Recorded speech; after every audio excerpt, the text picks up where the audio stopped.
Picture this. Germany, 1928, a nation rooted in tradition where breakfast wasn't just a meal. Fresh baked bread rolls stacked in baskets, slices of bread topped with butter, meats, cheese, jam, boiled eggs, a pot of strong coffee on the table. This was breakfast. Familiar, hearty, warm.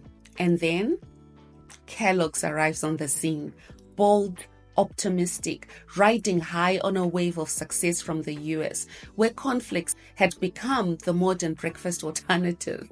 Cold cereal straight from a box with milk and a little sprinkle of sugar.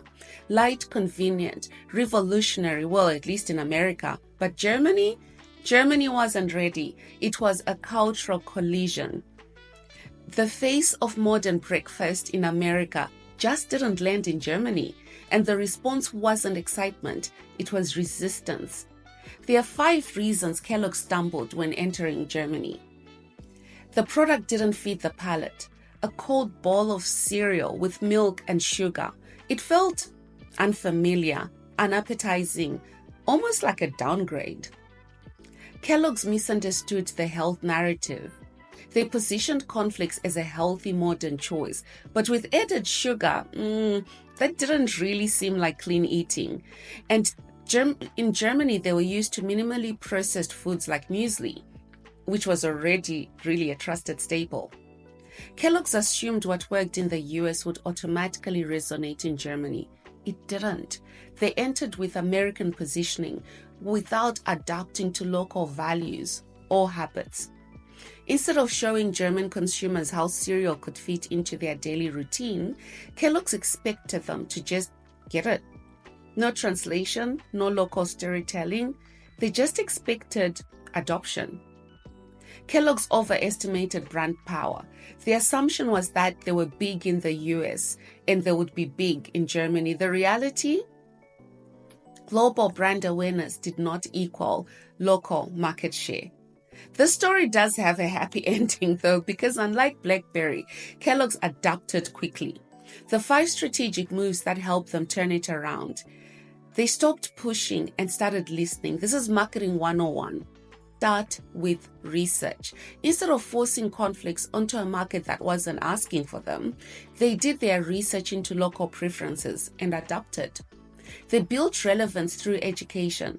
Cereal wasn't just unfamiliar, it was also misunderstood. So they launched campaigns to teach people how to eat it and how it could fit into their routines, not replace them. They repositioned cereal for modern lifestyles. Germany was shifting to faster commutes, busier mornings, changing habits, and Kellogg's tapped into that momentum, repositioning cereal as a smart, convenient addition to the evolving breakfast table. They started selling a lifestyle, not just a product. They began aligning their messaging with values that mattered at that time: balance, well-being, simplicity. The cereal became part of a story, not just food. They earned local trust by playing the long game. Instead of assuming their global reputation would do the work for them, they went back to the basics, building trust, relevance, and familiarity from the ground up. The result? A spot on the shelf and the breakfast table. Global success means nothing without local relevance. If you're not tuned into cultural nuances, consumption habits, and what your customers actually value, market expansion will fail. Brands don't fail because they lack awareness. They fail because they don't have alignment. Today, Kellogg's is proof that strategic adaptation wins. They turned early missteps into long-term market success, not by pushing harder, but by pivoting smarter. Blind spots erode market share, store revenue value, and opens doors to competitors. But when you identify them early, act with precision, and bring the right strategic mind to the table, you scale smarter.